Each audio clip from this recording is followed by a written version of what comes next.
Okay, well, hey neighbors, and welcome to the Shed Shop in this edition of How To. In this video, I'm going to go ahead and show you how to change your coil on your 1123 series STIHL chainsaw. This will include your 021, your 023, your 025, your MS210, your MS230, and your MS250.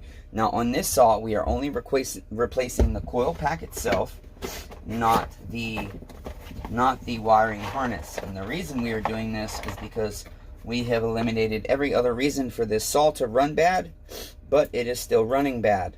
And so it does not idle. And so we have verified that our flywheel key is not sheared. We do not have air leaks. We have tried carburetors that we've confirmed to work on other chainsaws. And we have also tried different spark plugs. And so we know our O-ring on our gas cap is good. We have a brand new fuel line. We've even tried a second brand new fuel line, a second brand new fuel pickup body, a second brand new O-ring on our oil or on our gas cap, and none of that works. So you're going to remove 4.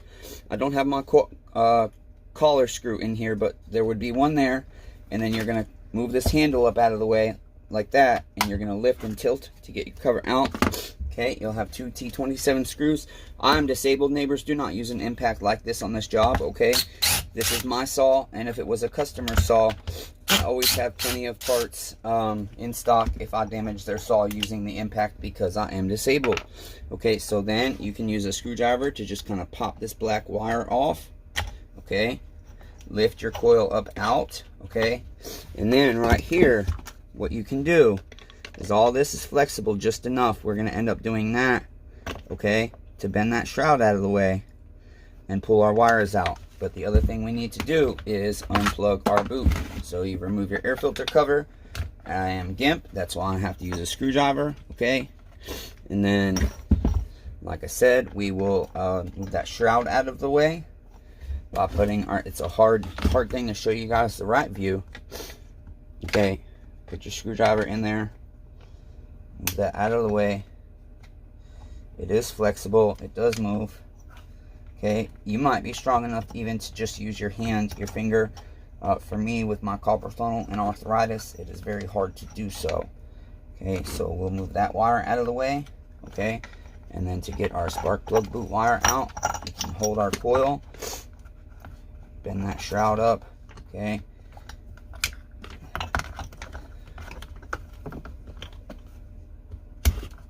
Just kind of work it out. Okay, and then it's tight fit, but your boot will slide through. Just kind of turn it this way, okay, and it will slide right down, push and pull at the same time, and you can get that out. We will set that coil aside. We are using a used coil, so I don't know if this one works or not, but I'm just going to go ahead and try this and see if it solves the problem on our saw. So then you can kind of push your, you got to shimmy your boot up there. Okay, you can kind of look and see where it gets caught. Use you a screwdriver, some long needle nose pliers to go ahead and pull that boot through. Okay, pull it all the way through. Okay, and then your coil. Obviously, this is your top, this is your side. Okay, put that coil wire down underneath. Okay, set the wires in place where they go. This one is supposed to be under that so that it can fit in its channel. Okay, and then once again, we will move that shroud out of the way as best we can to start these wires in. Once I've got them low enough, I can go above and bend that. Okay, and feed my wires in. Okay, and then do the same with my coil wire.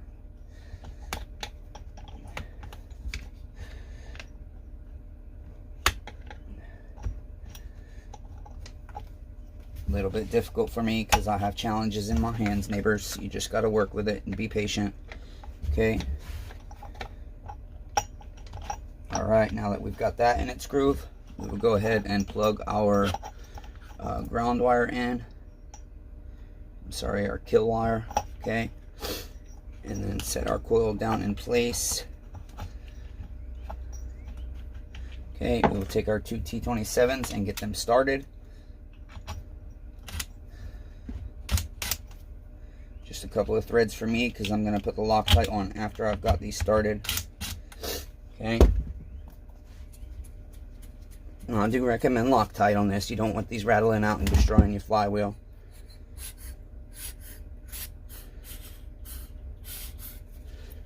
This hurts me doing this. Sorry, neighbors. I'm GIMP and disabled.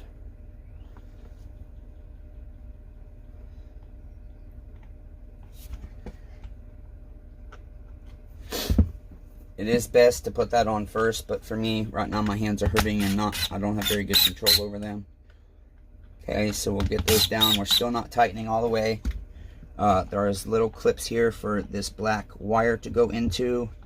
Okay, so we will put that in place carefully without ruining our jacket. Okay, you can use a business card. Any standard business card is going to give you your 20th thou air gap, or I have a tool that gives me a 20th thou air gap. So we put that or our business card in, turn our north and south poles on our magnet. See, it says an N and an S.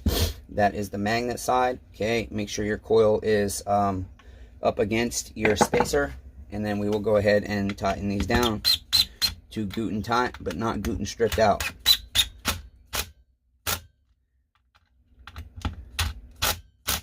Okay, and then we simply take our tool out, take our recoil cover, we will tilt it up underneath, and then lift our chain brake handle out of the way, get that set in place, make sure it's grabbing. And then again, I only have 3 screws right now. I've got to get me a collar screw pulled out, but you don't typically need Loctite here unless you feel like your screws have started to strip out a little bit. It is plastic, and so if they don't snug up real good, you can use Loctite, or if you just want extra assurance, you can use Loctite.